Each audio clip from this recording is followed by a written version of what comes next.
Hello, everybody. This is Charles Calhoun, aka the Shade Tree Pro, here at the beautiful Grand Vista Marriott in Orlando, Florida, where I own and operate my teaching business under the Shade Tree. Uh, like I said, still not putting up a lot of videos because I just been busy with my book, and I've talked about that, and I'll continue to talk about it because it's come along very, very well. Um, yeah, I really like what's going on. But something I'm going to talk to you all about today, I do want to give you some good information to keep you striving and keep you prepared for the movements that's coming along in that book. And one of the biggest things is, regardless of what we do, we talk about uh, impact that matters. And there's variations, and something I'm going to talk about in that book is that, our impacts, believe it or not, because of our rhythm of each individual, that, the rhythm, your rhythm to impact is going to be different than my rhythm to impact. And because the rhythm is different, it's going to make impact just a little bit different for everybody. Some people's arms are longer, some people's arms are thicker. I mean, it's many things, and some arms are shorter, which may cause the body to move a little bit more, or may cause the body to move a little bit less, in a sense. But it still doesn't take away from the fact that the club goes up, the club comes down, and the club comes back up. I know there's some people out there saying, which is part of my same concept, that you got to lift the club, you got to lower the club, and you got to bring it back, lift it back up. Which you also have heard me say, lift it, bring it back down, and lift it back up. Because the only way you can get it off the ground, you got to lift it up. But I just make it simpler: bring it up, bring it back down, and back up to finish. And that's with the trail arm and both of them. But what I'm going to show you here today is, you all heard me say, and I've said it many times, is that I'm not thinking about trying to get my hands past the ball, because I could put the ball right here and get my hands past the ball, and it never ever accomplishes the things that we want. Another thing about impact in itself too has a lot to do with, like I said, ball location. Now, what I want you all to understand, and it's something that, that I definitely will be talking about, that you'll see in my book, um, at impact, there is a slot that we are trying to get to, but everybody looks at this slot being something here, getting into this slot from over here. But the truth is, what we're really trying to accomplish is, it's just like anything else. It's alignment. And one of the biggest reasons people think that they're getting the hands past the ball, I still call it the illusion, is simply because the ball, to me, is relevant but irrelevant in the sense of what we're trying to do. Because if I move this ball and we just say get it in the slot, and we get it here in the slot, or whatever they want to call it there, is that the slot? Could be a slot, but is it the slot? And I argue, no, it's not the slot.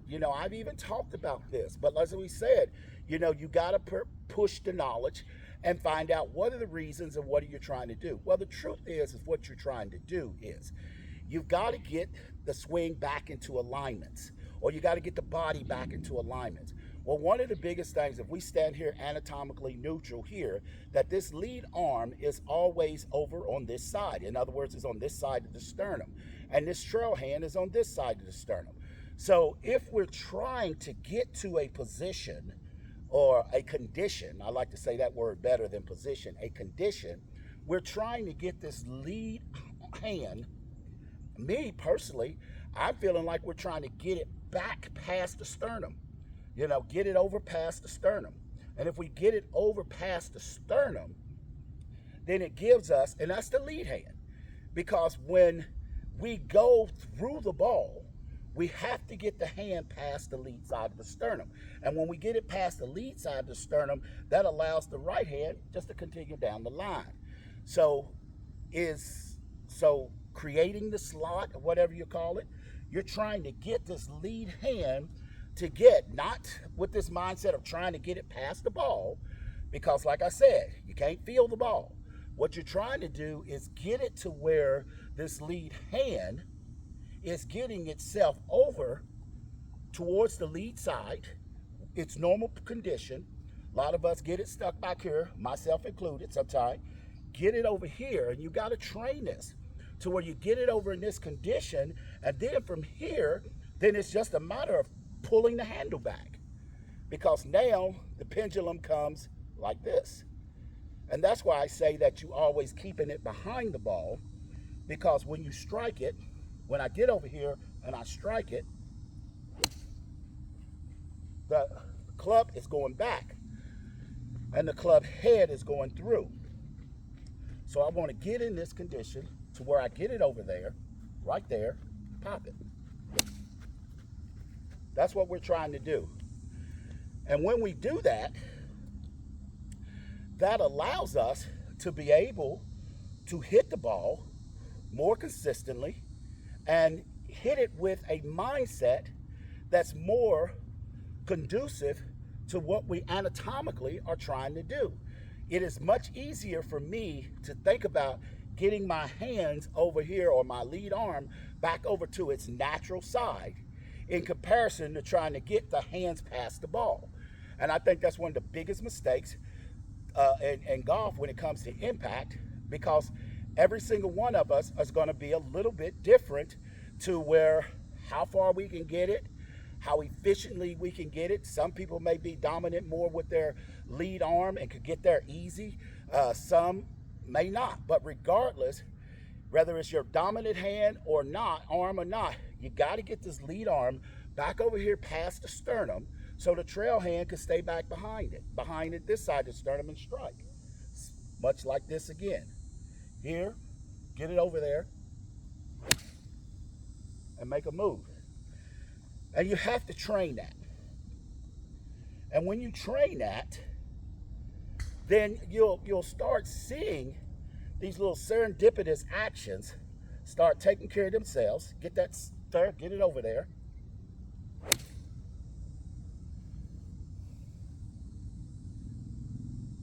And the biggest thing is, you will start feeling the striking of the golf ball to be much simpler, because now,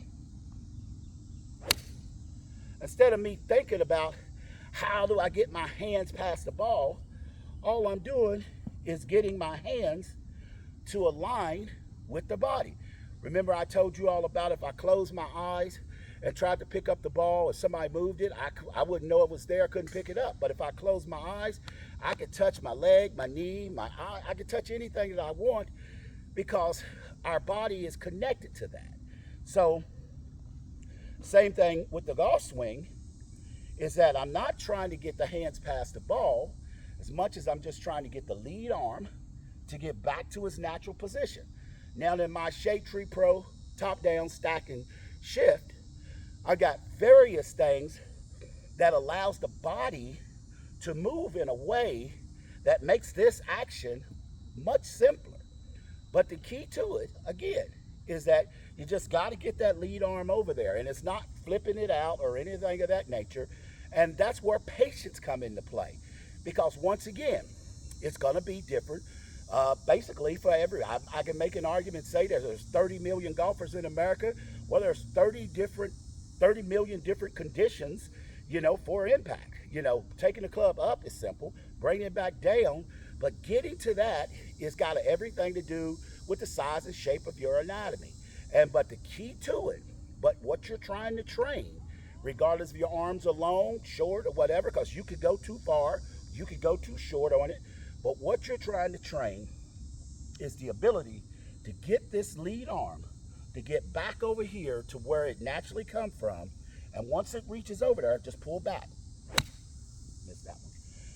Just get the sensation of the club pulling back,